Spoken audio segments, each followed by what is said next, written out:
Now it's coming close to Christmas. I've shown you a couple of movies already that I've really enjoyed, but there's always room for more Christmas movies, more eggnog, and more Christmas cake. Enjoy. Pretty good. We got a job, Willie. I'm talking millions this time. I got an associate who's got this thing all lined up. What's it been, 15 years? Mom, Well, you still hit like your daddy. eat me. What, you don't trust your mother? Yeah, I trust her about as far as I can throw you. Damn it! And I trust you about as far as I can throw her. With Bad Santa 2. Now it is 10, maybe 15 years since the original was released. Having just watched the original, I was super excited, but also worried because the director of Mean Girls, which was a great film, but has done nothing else good since. And there's a tendency of sequels to be shit, basically. I mean, we had a couple of really bad sequels this year. Definitely not limited to Zoolander 2, which was woeful. So I was worried, but the film was good. Yeah, it might not have been as great as the original, but it still had that edge. You know, he is that drunken, politically incorrect guy who basically is in a shit runt, who kind of wants to kill himself but can't be bothered, who dresses up as Santa. A lot of the cast come back, including Thurman Merman, the kid, who is great. And it is a lot of fun. It still has that heart of the original. It doesn't feel quite as polished and quite as good as the first, but any fans of the original or anyone who's coming back and just, yep, I'm going to see both, definitely well worth your time. What's this? What's this? There's color everywhere. What's this? There's white things in the air. What's this? I can't believe my eyes. I must be dreaming. Wake up, Jack. This isn't fair. What is this? Haven't you heard of peace on earth and goodwill toward men?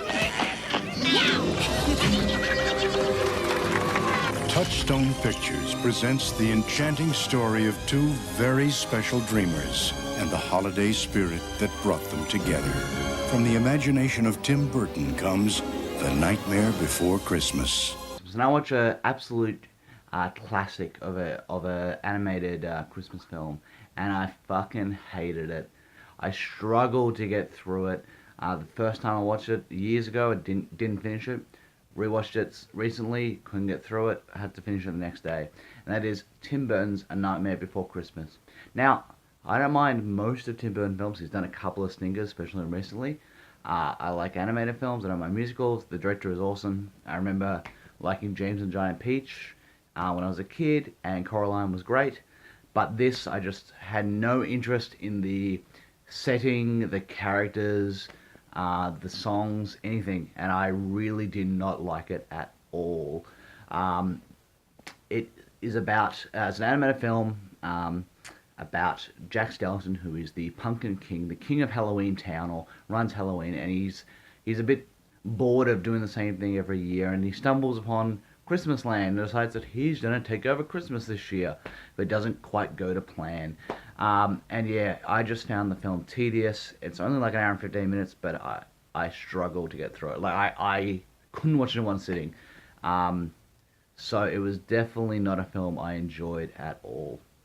Get the name right and the character will appear. Scratch. Scrounger. Come on. Scrooge. Shut the window. You think I'm made of money? Mr. Scrooge, how delightful to meet you, sir. Sorry, I can't say the same. You and I are going to do wonderful things together. It's been a trend over the last couple of years to do behind the scenes films. So I look into the creators' lives as they create their most famous works. Finding Neverland's a good example of that, which was about the creation of Peter Pan.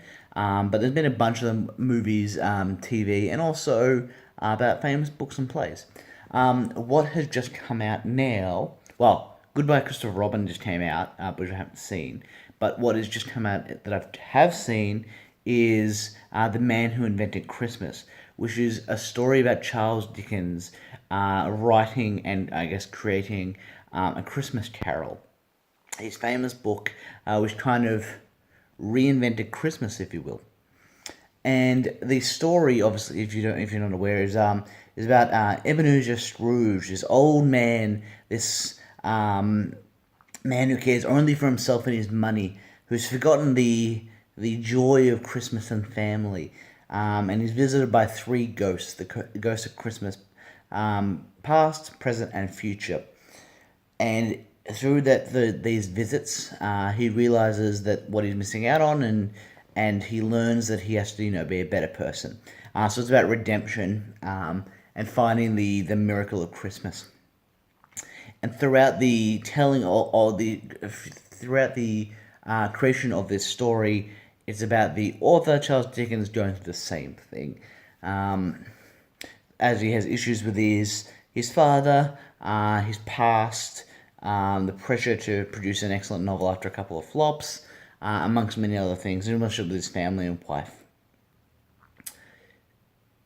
It's an okay film. It is what it is. It's not particularly deep or intriguing. There are some nice moments in it. There's obviously some nice parallels between the two stories. There's some interesting ways of telling the story of getting A Christmas Carol into the world of Charles Dickens. But there's none of the characters that I'm particularly in awe of or engaged with or intrigued with. It didn't grab me. It was the second film I watched in a day, which sometimes means that I'm a little more tired. But I think this film, I never cared enough for this film to really affect me, for me to be affected by the story, either story, whether Charles Dickens' story or Christmas Carol. So I didn't love this film. I didn't particularly like again. It's there's nothing bad about this film, but there's nothing that truly sets it apart. There's nothing that truly makes it go, oh, you really need to see this, or oh, those moments, or this character arc, or this actor that makes you really need to see this film. There's some nice bits, but it's not enough that if you're not intrigued by the idea already, it's going to convince you to go see it. There's a couple of Game of Thrones actors in it, and they put up good performances because they're all good actors. But a couple of decent performances is not enough to really sell you on a $20 movie ticket. So when it comes on Netflix at $6, you probably flick it on. You're like, oh, yep, this is decent, but it's definitely not something you really need to see.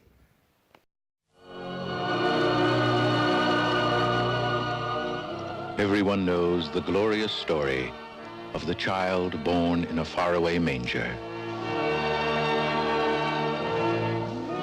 Well, this isn't that story.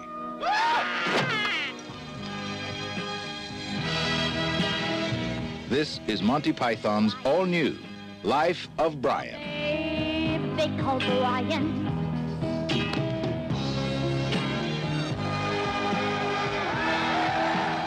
He was born into the golden age of Roman rule. Do we have any crucifixions today? 139, sir. Special celebration. It was a time of miracles. I was blind, and now I can see. There used to be no better film to round out this sort of Christmas holiday period than Monty Python's The Life of Brian. I think everyone's kind of aware of Monty Python, the sketch comedy group that went and made standalone films that were all incredible. Life of Brian is incredibly English, incredibly funny, and incredibly relevant to this day. It tells the story of Brian, who is definitely not Jesus, but lives almost a parallel life. And it does sort of poke fun at religion and the idea that people need religion and how they react to it, how they protest, and a whole bunch of other stuff. Not only is it on point and relevant, it is incredibly funny. It is, the best of British humour. I watched it with my housemate who had never seen it before, and that we both really enjoyed it. I've watched it a lot of times, and I am getting ready for the jokes in advance. I know they're coming. I know we're gonna get I Will Wish Wodger, and Biggest Diggers, and what have the Romans ever done for us, and all these classic bits. And yeah, the film is incredible. If you haven't seen it, you owe it to yourself to see it. If you haven't seen it for a while, you also owe it to yourself to see it. It is a truly great film, and a film I love to watch.